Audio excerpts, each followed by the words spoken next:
Hello, everyone. The moment has been prepared for. It is day 7 of the Regeneration Advent Calendar. Once again, I am joined with Luke. Yes, hello. We are already a week in now, and I'm sure this won't be the last time that joke is made about the moment being prepared for, because it's too good a one to miss. As I'm sure when we near the end of this, that'll come up again. Well, we'll have the moment in Day of the Doctor as well. Yeah, that's true. So we're not quite done with our moment yet. Hmm.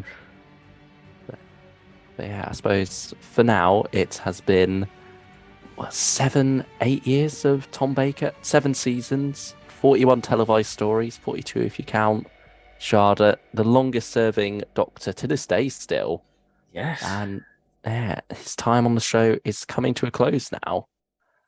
Season 18 has rolled around and a lot of changes are coming in. Like when it came to the third Doctor, and the second as well, in a way, like the changes were coming gradually as they went on. Like it was going to be the change was going to happen after they'd cleared out. With this, the changes started to happen quite early on because you have new producer John Nathan Turner, the final producer of the classic series. You have new title sequence right from the off, very different tone going into this season, and it very much does feel like not a soft reboot for the show as it gets ready to go into the 80s, doesn't it? Yeah, the music's been. We've got rid of Dudley Simpson. We've got Peter Howell and Paddy Kingsland doing the music. Yeah, much We're more synth now. very synthy, which Logopolis has got plenty of synth action within it. Mm. Um, the sci-fi elements coming back to the forefront from Christopher Hamilton Bidmead. He's Yeah. bringing the sci-fi back and bringing in these quite heavy sci-fi concepts like block transfer, computation, recursion, which I'm sure we'll try and wrap our heads around and solve what exactly that is later on. Yeah, we've sort of got a bit of a season arc of sorts, haven't we? In the style of new series. Which you don't But think about, do you? Because Logopolis says, the Logopolitans have been creating these charged vacuums, the CVEs, to try and hold back the entropy wave, which that's E-space. yeah, that's why the Doctor ended up there.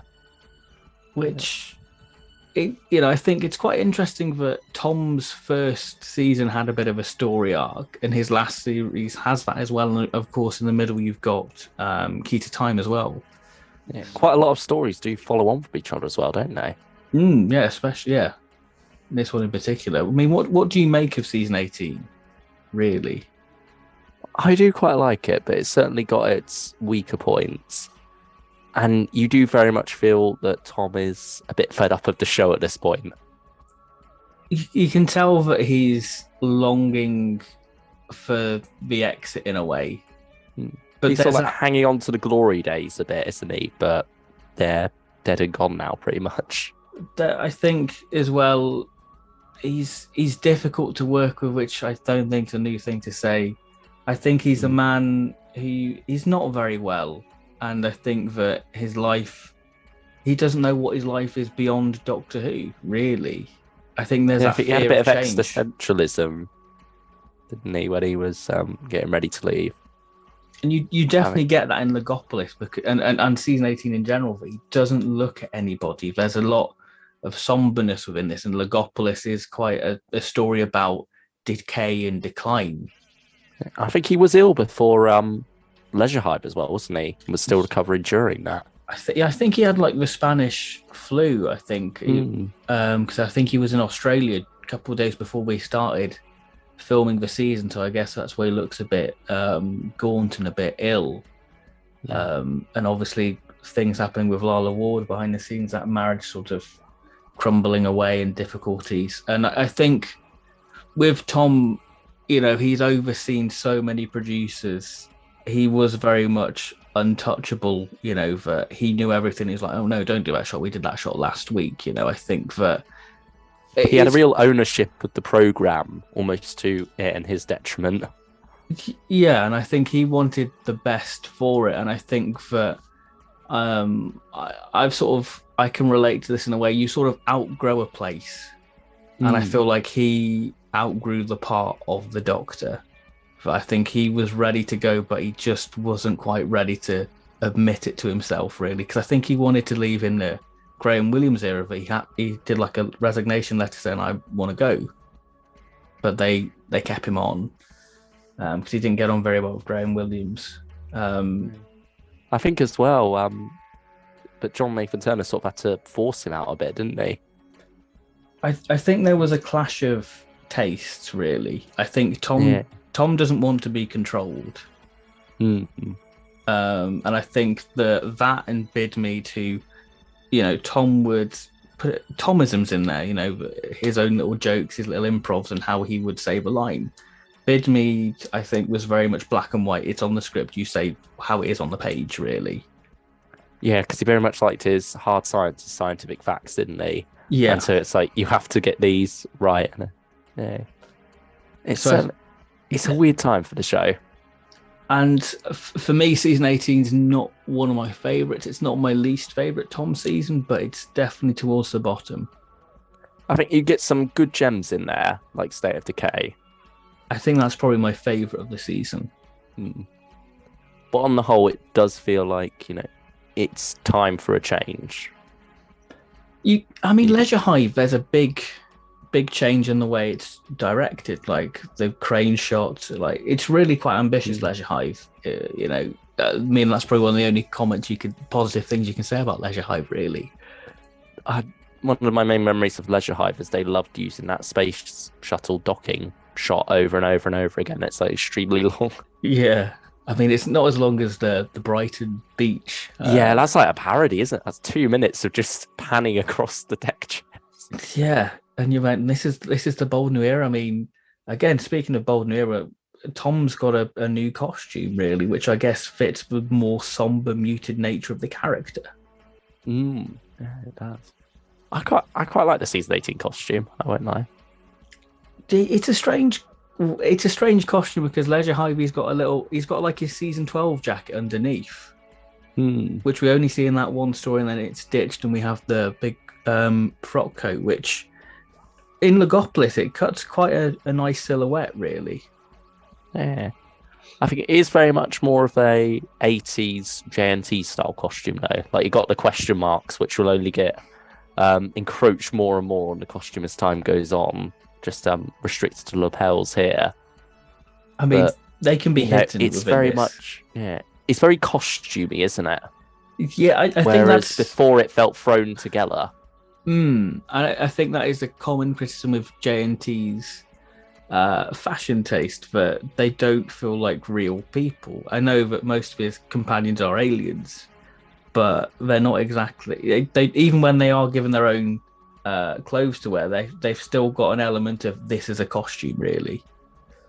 I think it's what makes a lot of the film sequences stand out as awkward. Like when you've got Tom and Adric on the motorway in this, it almost feels like it would be more fitting for that to be John Pertwee or something. Yes. Like, that sort of shot from season 7 or something where the Doctor and Liz are travelling along. But yeah, in this, it feels a bit wrong because of the costumes, because they stand. It doesn't feel like people standing there. It feels like, these actors in costumes. Yeah. Whereas if you have, like, even though the Doctors always have these extravagant tastes, like, it just, with John Pertwee's costume or with Tom Baker's costume before this, it doesn't feel as awkward and out of place there. Whereas when you're in studio and you are off in these far off worlds, it feels a bit more in keeping, at least. The thing what I like about Tom's costume as it goes on, it becomes less of a costume in a way, and it just becomes a bit more casual wear, And I think that June Hudson, as much as I love her, did try to zhuzh it up and make it feel more of a costume, really. Talking about the question marks, how do you feel about them? Do you like them? Do you think it's a bit too on the nose? I don't mind them, really. I feel like people of a certain ilk hate them, though.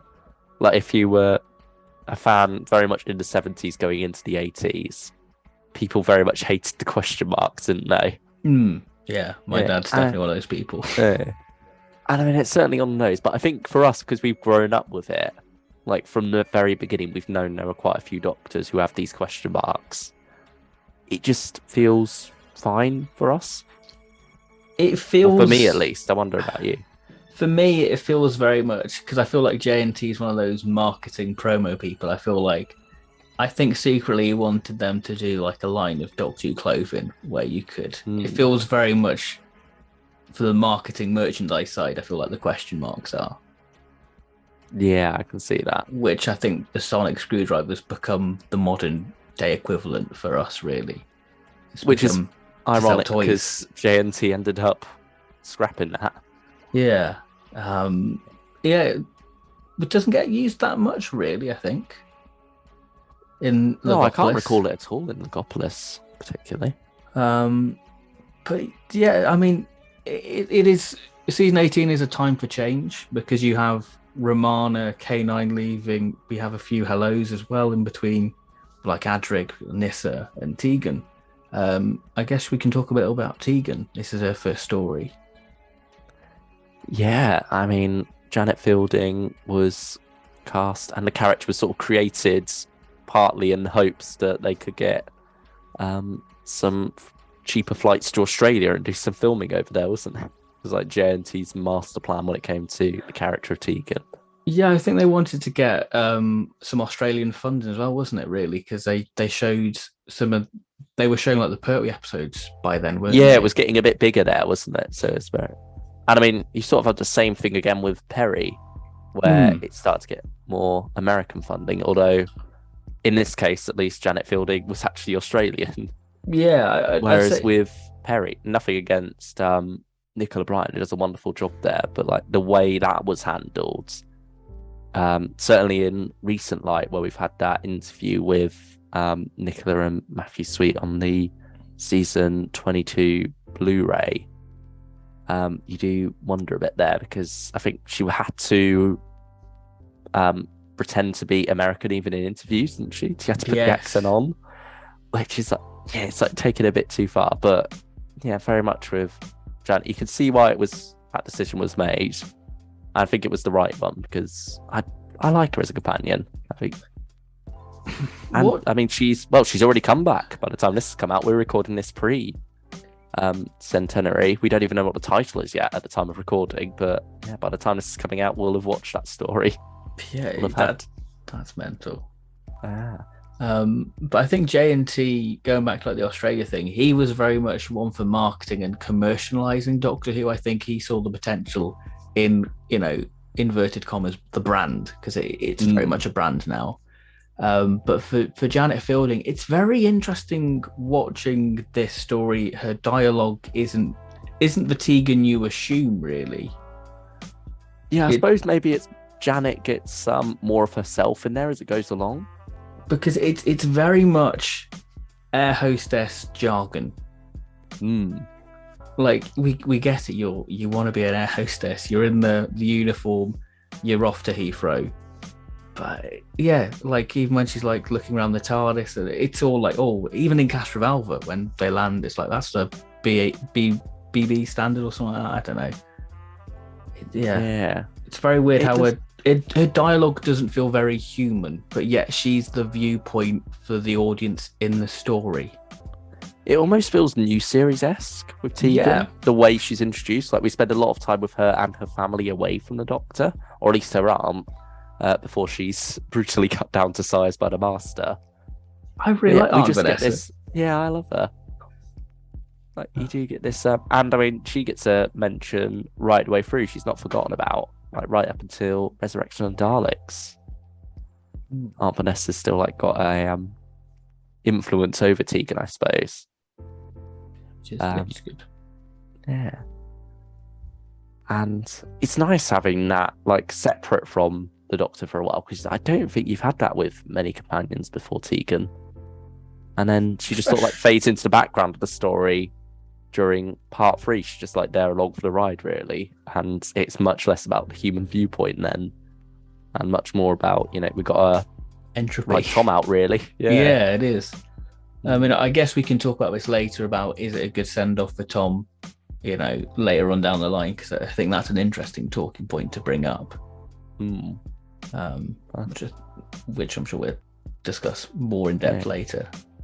Yeah, I suppose also on the topic of companions, both Louise Jameson and Elizabeth Sladen were invited back by John Nathan Turner. He first tried Elizabeth Sladen, but she didn't quite want to come back in the companion role, I don't think. And so that's why they instead ended up doing K9 and Company with her, where she got to be the lead of that. Although that never went anywhere after the pilot. And then with Louise Jameson, he asked her to come on, but she only wanted to do like a few episodes. She just wanted to be there for the handover between Tom and the next Doctor, who would end up being Peter Davison, of course. But I think John Nathan Turner probably wanted her to stay a bit longer than that, go for a full year or something. Louise wasn't really interested in that, although she has since said, it would have been interesting had she done it. Like, We've got a taste of it, haven't we, in Time in Office and Wicked Sisters? Yeah, for a big finish. It does make you wonder if maybe that's why they were setting up the idea of going back to Gallifrey early on in the season, because that was a thing in Meglos and Full Circle. Yes. It's like, do you think maybe they were potentially leaving that there so that they could bring Leela back in the end when they go back? Because I think the plan was for Romana originally for like Warriors Gate, they would go back to Gallifrey and there'd be like a whole political thriller type thing. Maybe Leela could have been involved in that. Romana, it's literally Romana and Leela swap places within that then. Maybe. That's a good point, actually. I've not thought about that. Yeah, it does make you wonder. But instead we got a new companion in the form of Tegan, which I think on the whole I'm happy with. It's like, it's fun to wonder the what if, isn't it? Yes. But at the end of the day, I think the version of history we got wasn't too bad. Yeah. I mean, this is the last story Barry Letts was executive producer and contributed to, even though he did have a bit of crossover with, I think, is it Andrew Root, when sort of getting Davison's first season in order? Yeah, because Christopher H. Bidmead was on the way out at this point. Like, he'd done the one season, same with Barry. And he was off, so you had Anthony Root for about 4 stories, I think, before Eric Saywood came along and pretty much took over as script editor and remained so until Trial of a Time Lord. Yeah. So there's certainly a bit of a turbulent time behind the scenes there. But yeah, I think he did have a hand in very early Peter Davison stuff, because I think the story with like early production there was that John Nathan Turner was off in America doing a convention, wasn't he? Well, there was a decision that needed making, and so I think actually that was part of the reason Barry left, wasn't it? Yeah, I think so. Because he made a decision for him and very much gave him a bollocking about it when he got back about, you should be here running the show. That's your main job, not to go off doing all this publicity. And I think that, I wonder if that was the reason Barry just decided to leave at the end. I mean, it's a good reason to, really. Yeah. I mean, if your work's not being appreciated, take it elsewhere. Yeah, and, we've seen the result of that, really. Yeah. I mean, speaking of work that was appreciated, Sarah Sutton got to come back as Nyssa after her first story. I don't know quite when they made the decision to bring Nyssa back, because certainly the way her story was ended in Keeper of Traken was, very much she was just the character of the story, wasn't she? And I believe they also ended up having to pay the writer of that story some money to keep her around. Like, you got the commission from it. Or, you get royalties, because, don't you? Yeah, the royalties, because he obviously created the character. And so, so Nyssa gets brought back partway through the story, funnily enough. Like, she's not there from the very beginning. They save her until the end of part 2, when the Watcher brings her to the Doctor and Adric's side. Gets a message. Yeah, that's still randomly placed thing in the story. Other bits of trivia. This story is inspired by the last police box at the Barnet Bypass. But sadly, when they got around to filming it, the original police box had been vandalised. So that's why we see a modified Sharda TARDIS, or like the TARDIS before, because the Yardley box is now in full swing with season 18. And this I think this is the thing with this and Castrovalva's with TARDIS is quite a heavily used thing. Yeah, certainly we spend a lot of time in there in Castrovalva. But there's also the theme of recursion, as the Doctor and Adric like go in that TARDIS loop for a while. And that's something that certainly comes back in full force in the next story, also written by Christopher H. Midmead. And we spoke about the other companions. We spoke about Sarah Sutton and Janet Fielding. We need to talk about everyone's favourite mathematician, and this is probably my favourite bit of trivia about Logopolis. Is during one take of the Regeneration, Tom Baker turned to the lovely Matthew Waterhouse and said, "Adric, you're a cunt, and you always will be." So that's what a farewell present. What a gift. I know Tom was difficult, but I think he was bang on the money there. So, there we go. I'm sorry if you're a fan of Adric. I'm a bit of 50-50 on him, to be honest. I think certainly one of those characters that Big Finish have definitely improved drastically. Yes, by exploring his death. So I suppose one last bit of trivia is that we got updated special effects for this one in 2019 on the Blu-ray.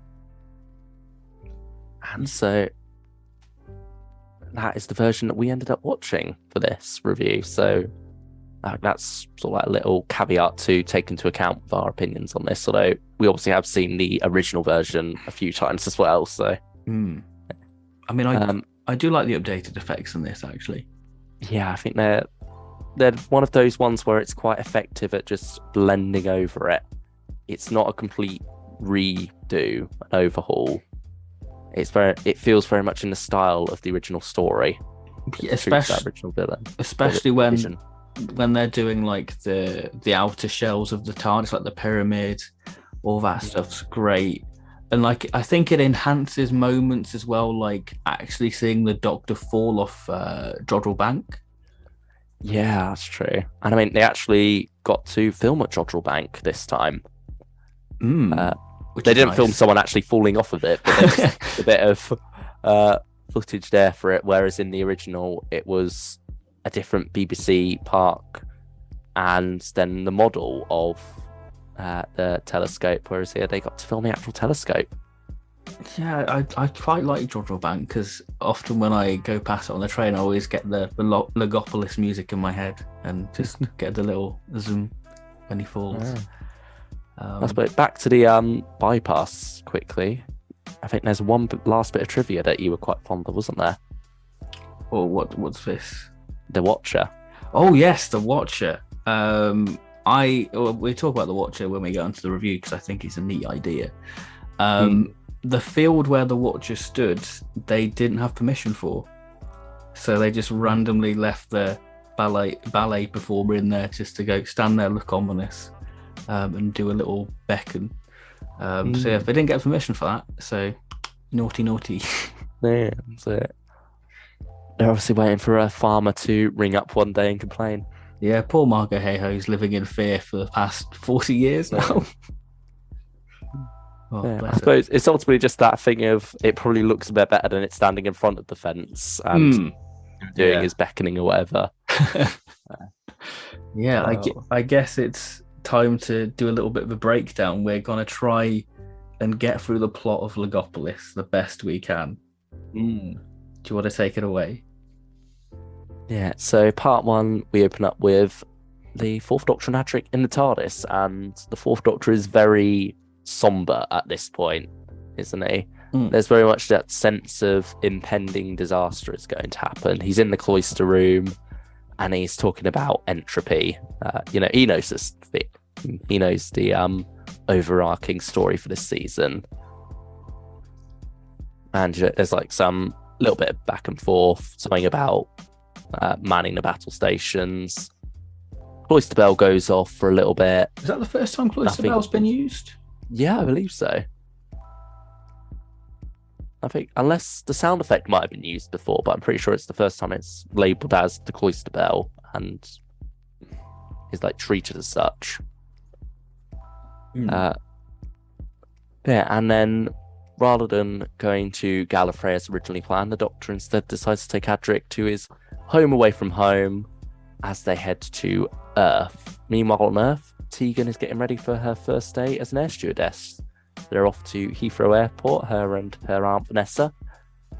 She's a bit forgetful. She's left her bag and forgot to shut the door, so she has to quickly go back and do that, and they drive off together onto the Barnet bypass. Meanwhile, a policeman has... actually, that might be the opening of the story, the policeman and stuff. Yeah, I think it is. Oh, yeah. well. Yeah, It's fine. Yeah. It's the least of our worries in this story. Yeah. Something goes a bit funny with his telephone. The police box next to him has started making weird noises and vibrated a bit. He goes to have a look, and the Master starts laughing at him and drags him in. So the Doctor is after another police box so that he can model it, so that he can finally fix the chameleon circuit of his TARDIS. Because he wants to hide from the Master after their encounter on Traken. Which, I mean, it works quite nicely with that somber sense of impending doom. You know, the idea that he wants to be better prepared in case the Master comes back. So that works nicely to set up the threat of the Master. But instead, we just get Adric laying on top of a police box, fiddling about with a tape measure, while Tegan and Aunt Vanessa fiddle about with a car because the tyre's popped. So they've parked up not far away from the TARDIS, trying to sort out a flat tire. And they finally get it off. Tegan gets the spare wheel out, but that's flat too. So they decide that they have to go and take it to the a nearby mechanic's garage, yeah. So she rolls the tyre off, but sees the police box instead, so she lets the wheel roll away and goes over to it, but instead ends up in the TARDIS. Meanwhile, the Doctor and Adric have realised that the TARDIS within their TARDIS is a TARDIS, not a police box, and so they're sort of trapped in a recursive loop for a while. Tegan's off roaming the corridors, getting a bit lost for a while. The Master's laughing a bit from time to time as well. He's gone out, he's killed Aunt Vanessa, he's thrown the policeman's body and hers onto the car seat, and then he's gone off again back into his TARDIS, presumably. The Doctor then goes out and sees that the police have arrived, and they are wondering about the two mysterious bodies or dolls in the car seat. The Doctor sees them and realizes his old enemy, the Master, did survive Traken, and he's back to haunt him. And that's the end of part one. Is part one where we see the Tom Baker sees the Watcher for the first time on the motorway? I've got a feeling it. Oh, that might be there as well. It's there in part one, I think. Yeah. Does the Fourth Doctor and Adric pop out for a little bit before heading back in? I think so, to get the lay of the land, don't they? Because they don't land exactly where the police box is, don't they? And they have to re-land. They have to mishmash it so the police box is inside the car. Yeah. Aunt Vanessa also spots the Watcher for a bit and thinks he might come over and help. A knight in shining armor. A knight errant, yeah. But no, he just leaves her there to die. Yeah. He probably watched on as the Master killed her. Little David going, sorry, can't help you. I'm socially awkward, don't you know? But part two, the police think the Doctor's caused the incident, which I'm going to be honest, part one's cliffhanger. How will those people, the police, know that, that's actually dead bodies and not some dolls, because they think that's the Doctor's car. I don't really... I don't buy that, personally. It is a bit of a weird one. And also, like, the Fourth Doctor going, it's the Master. Like, the police aren't going to have any clue what he's on about. No, he's not get him down to the station. So we have Adric have a distraction on a bicycle. and that's how He does they. this very typical "help! Oh, somebody help me!" Oh, Well, and like it's not the first time he's done it. I'm pretty sure it definitely isn't the last. so they escape back to the TARDIS, um, where the Watcher ominously watches on. And this is when the Doctor realizes that the Master's TARDIS is inside his TARDIS. So he has a great idea of trying to literally flush him out, and he has decided to go a bit EastEnders and pop it into the Thames, the TARDIS. Which, It feels very much just like padding, to be yeah, honest. this bit does feel quite ridiculous, even for Doctor Who standards.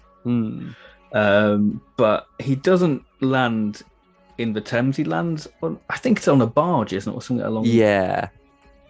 Where he's greeted by the Watcher, has a little word of him, and off they go to Logopolis, where Tegan has found her way into the control room.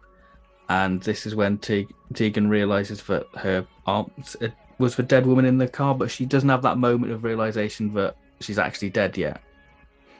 Because that's later on down the line. So, well, I think no, she doesn't even know about that really.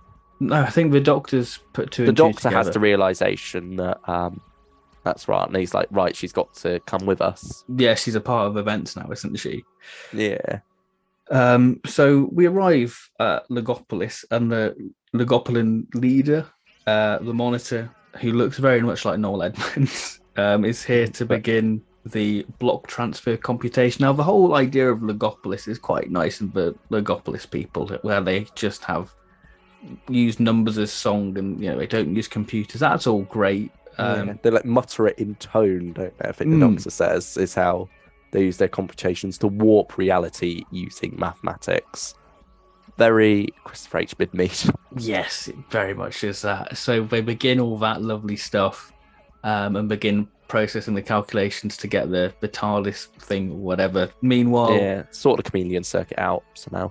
The Masters arrived as a shrub, and then starts attacking the Logopolitans, I want to say. Yeah, Logopolitans. Which obviously hinders the calculations. And we have Nyssa arrives, as she's been brought by a friend of the Doctor's. And something's going a bit wrong with the TARDIS, and the TARDIS starts to shrink before their very eyes, with the Doctor inside, I should add. Yeah, and that is the end of part 2. So in part 3, the TARDIS has shrunk right down, and the Logopolitans bring it up to the control room, isn't it? Really, for things to try and sort it out. They get these projectors out to stabilize it a bit. Meanwhile, the Master's off killing more Logopolitans. So Neil Edmonds takes Adric, and they go off to hunt for where the error is. Yeah, where the error is, really, while Tegan and Nyssa watch on as the Doctor is inside the TARDIS, as it's hard to tell whether it's meant to be like shrunk while he's the same size or not. Things are just a bit weird in there. I guess certainly. I guess it's a bit like Flatline in a way.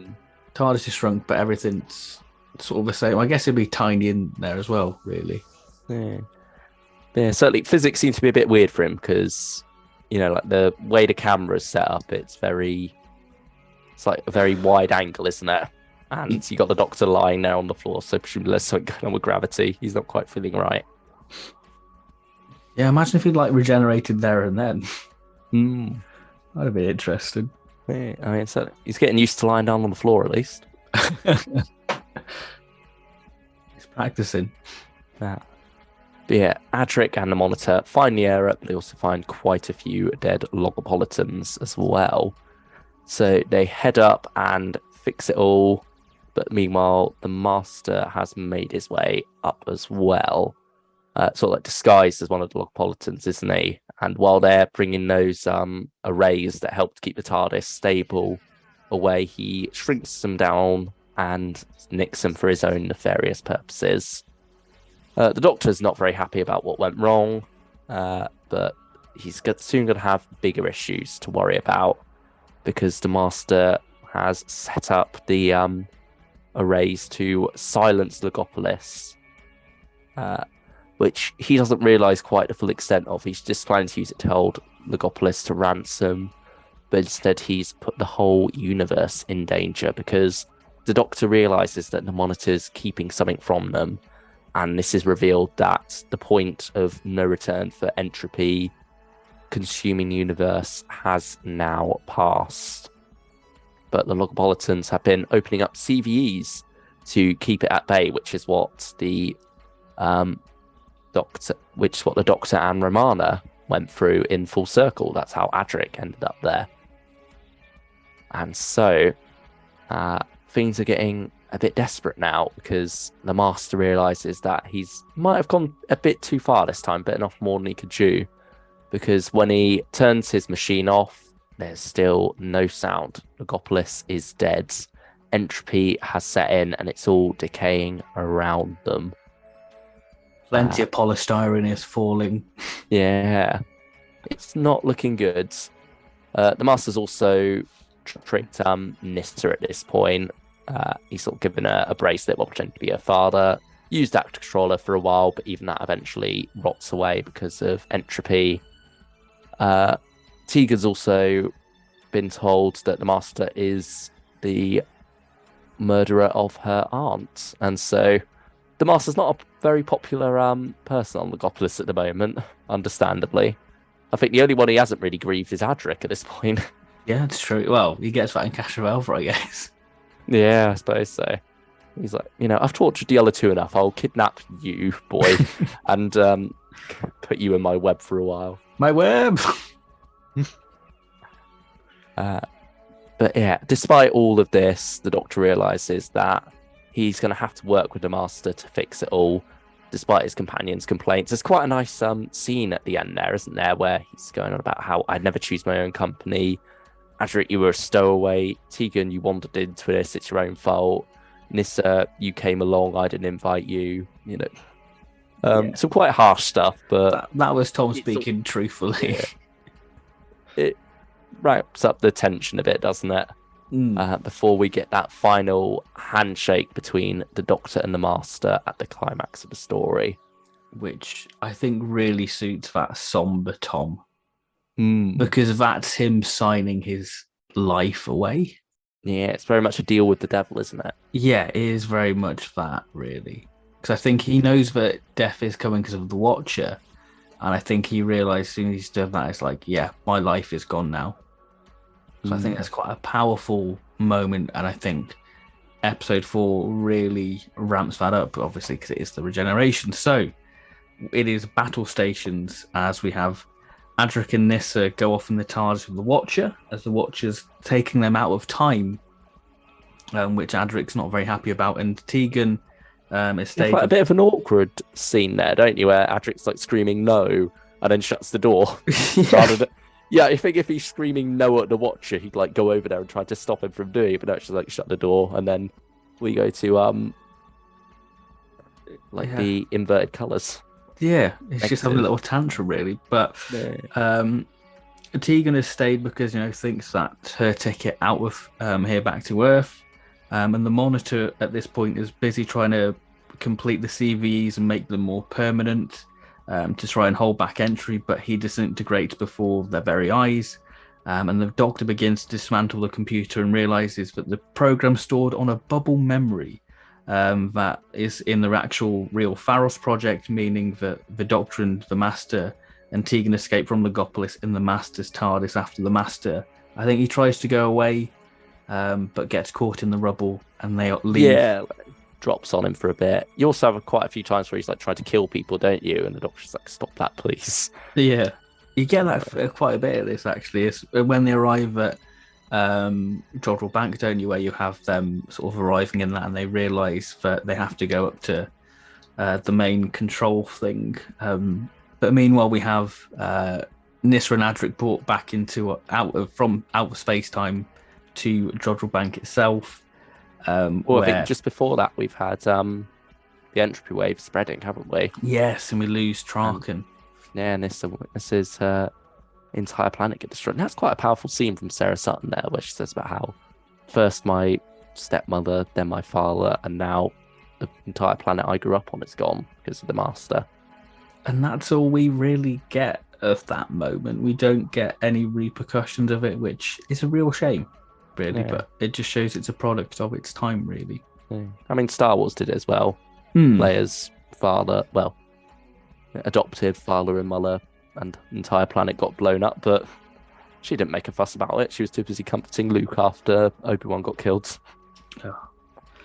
Yeah. But going back to that, we have the Master, I think, begins to start the project's computer and starts to point the transmitter away to the last surviving CV, I think. And this is when he does a Peoples of the Universe attended carefully and realizes this one, the Doctor realizes, hang on, this ain't right, Chief. Yeah, he's holding the universe to ransom at this point. So the Doctor's like, I'm not having this. So off he goes to try and stop this, because this is, like I say, the first regeneration of a universal scale and chaos, really. Yeah, the Doctor sacrifices his life to very much save the entire universe.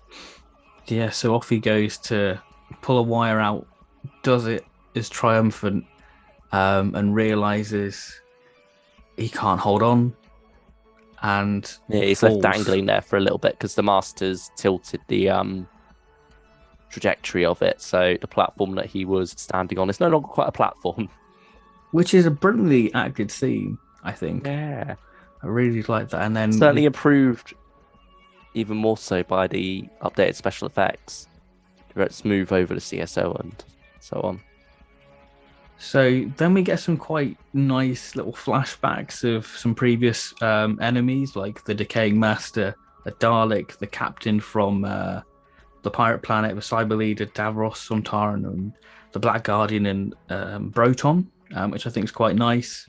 So he falls to Earth, and we have what's quite interesting is, like, we see the Pharos guards chasing after the companions in this, but they take a while to appear in this. We don't see them in the actual regeneration moment. No, they show up again close. later in Castrovalva, so obviously they lost them somehow. It's a straight line where they're going. Well. So we have the companions going, Doctor, and then we get a nice little flashback of all the lovely companions, which it was nice seeing that at the proms, because they played that live, and just hearing everyone cheer at the companions was rather wholesome. And we have the last smile of the Fourth Doctor as he says the end. The moment has been prepared for, and begins to regenerate, as we realise the Watcher was the Doctor all the time. And he like walks into him, and then it's like a chrysalis. Butterfly thing. Yeah, a butterfly emerging from its cocoon. Which I fits quite well with the power of the Daleks, because you get the second Doctor talking about, would a butterfly fit into a cocoon again, Yeah, the ring, as they try to, as Ben sort of like gives that to the second Doctor, he gives him the first Doctor's ring, and it slips off. So that's a nice little throwback, and of course 10th Planet references Jodrell Bank as well, so they all link in some way. Yeah. But that is Logopolis, summarised hopefully to the best of our ability. We've probably missed some gobbledygook, but that's how we understand it at this point. Yeah. I mean, we've got to mention earlier that on Logopolis itself, they had that recreation of Jodrell Bank there. Yeah. Or, well, the Pharos Project. Yeah. And I mean, Pharos Project, that's another bit of trivia, because that plays a part in Sarah Jane Adventures much later on. Yeah, that's true. I suppose also a bit of trivia for the end credits. It's the first time the incoming Doctor is credited at the end of the previous one's era. Yeah, that's true. And the credits are quite interesting on that, because you see like the silhouette of Tom's face just go, and then it just becomes like a little square, doesn't it? Yeah, it's got this filter over it, hasn't it? So that they're hiding the Fourth Doctor's face. It's quite interesting. Yeah. So Logopolis is a story. Let's get onto a bit of a review of it. This is, like we said, Tom's last story. It rounds off his era. Do you think it does that well? I think certainly in those final moments, as the regeneration happens, it feels quite fitting. I think part 4 in general is pretty solid. But on the build up to that, it does feel like a lot of fanning about, really. Like the whole stuff on the Thames where they try to flood the Master out just feels like padding for the most part. Yeah. I suppose it's like the Doctor trying to run away from his problems in a way before he meets the Watcher, and the Watcher's just like, oh, accept it, go to Logopolis. But yeah, the Watcher's a bit of a weird one. It's like, I love the concept of it. It's very out there. Yeah. Like, when you think of Christopher H. Smith's very hard science approach, the Watcher feels much more fantasy. Yeah, I see that. But it does have like a it's not an entirely new idea per se, because Choji in Planet of the Spiders was sort of like the Watcher for the Abbot. Right. But you could say, I mean, I've heard people say when they thought they were going to die, they see like an angel figure. Maybe like the Watcher is that sort of angel figure for the Doctor in a way. Yeah. I mean, so he's sort of used there at first as to be like a bit of a misdirect for the Master, which feels a bit odd because we've seen the Master at the end of Keeper of Traken anyway. We know what he looks like, this new Master. Yeah. I just like the enigma of the Watcher, and I'm glad that hasn't been explored too much, really. I'm sure there's probably some expanded media where it gives you like full backstory of how it was created, but I just like it being left a mystery. Yeah. Also like how it expands Regeneration as a whole, because in the new series particularly, it's very much always the same thing. It's that same effect of like the vortex almost bursting out of the arms and legs and head. Whereas here in Classic Who, we often do get a few different versions of it like this one, and it's probably one of the most unique regenerations, I believe. Yeah, it's definitely arguably the most unique, I would say. Maybe another one that's on a par with it would be Eighth Doctrine TV movie. Yeah, that's right. With like the lightning and then the bone. Yeah, the gurning, yeah. Yeah, that's something a bit different. Whereas most others in Classic Who are just the fade from one to the other. It's definitely unique to Logopolis. It does make it stand out in the sort of segment of regeneration clips, because the thing with Logopolis is you're so used to seeing that as regeneration scenes in general, you're so used to seeing like YouTube highlights of here's the Doctor's regenerating. Yeah. So you don't get the grander scale of it. Way before I saw Logopolis. Yeah, I mean, does it sum up the Baker era for you? Not really, but I'm not sure how any story really would have, because the Baker era is very diverse anyway. Like, it's 7 years. Like, however you try to sum it up, you're always going to miss something out. How about you? I feel like it's missing Tom's charm and wit, I feel. Yeah. Like, I wonder if Tom would have been able to give that anyway with his final performance. I think. I don't think the story allows for the comedy, because the story, the one thing what I love about the story is the somber nature of it, that there is a sense of finality and decay and decline within it. And I don't think this story would have allowed Tom, because I'm glad that his final moment is you get the smile, because it's that reassuring, because for many people Tom was the Doctor and still is to many people Doctor Who. Yeah, like they were so young when they started watching him that they wouldn't even be able to remember John Pertwee before this. So for me, I wanted a few more of it, because what's quite sad about Tom's regeneration is that he's so good at talking his way out of it, and he can't talk his way out of this one. Yeah, you can't argue with gravity. No, you can't. He's just gonna go splat, which I guess causes another little controversial like end of time. But we'll cover that in a later day. Yeah, I suppose so. But it makes it even more tragic, really, that a Doctor who could just put you down with his wit can't even use his wit to get him out. So I think there is some nice bit of tragedy to that. Yeah, that's true. And I think the somber nature of Tom It just sort of, in a way, is the Doctor sort of longing for death in a way. I think it shows the difference in the production as well, because, like we say, John Nathan Turner's just come in at the start of this season. He's just taking over. He wants to make his mark. And so with this, it's less about it being a celebration of something ending. It's more about starting a new beginning, which, I mean, that's what the trilogy got called when it was released as a box set. Keeper of Track and Logopolis and Castralva is the New Beginnings trilogy. And so that very much is the focus of this regeneration. Really, it's not necessarily about saying goodbye to Tom. It's almost more about saying hello to Peter. Whereas compare that to something like Planet of the Spiders, where Barry Letts, Terrence Dicks are also going, then that allows that to become much more of a celebration of the Pertwee era as a whole.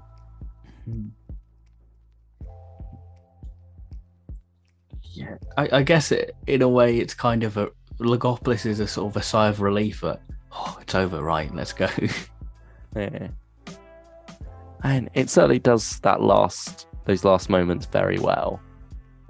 Before that, it struggles to engage me for a while. Like, I think particularly part 3, I was a bit bored with. See, I enjoy all of it really. I do get your point about sort of the Thames being a bit of a weird thing, but I like the visual of a TARDIS and the TARDIS and all that sort of stuff. I think all that's wonderful. Yeah, I think that's interesting, but it doesn't feel like they really do enough with it. It's just a bit weird how they just dip out the back of the box afterward. Yeah. Because in a way it sort of feels like they've done the time loop thing in like Meglos.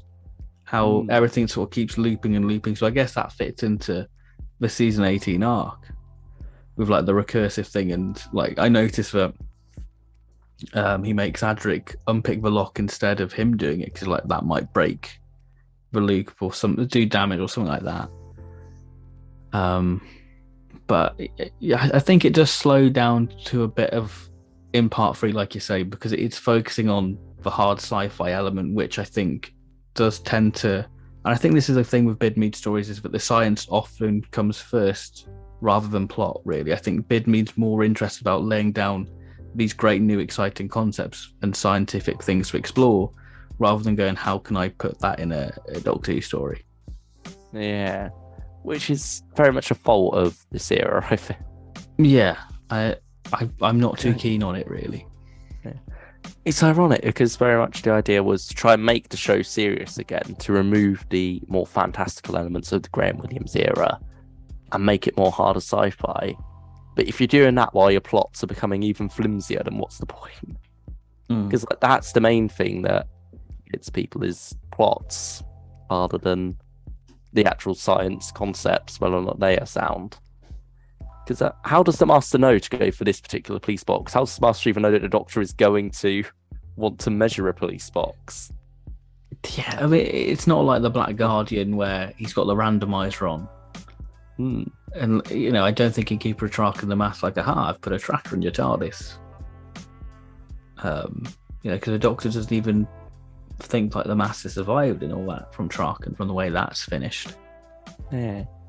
Well, it's certainly a problem with both Logopolis and Castrovalva, which we'll get to tomorrow, is that the Master's plan just feels very convoluted and very much built around Christopher H. Bithamy going, I want to do this fun science, mathematics concept in a Doctor Who story.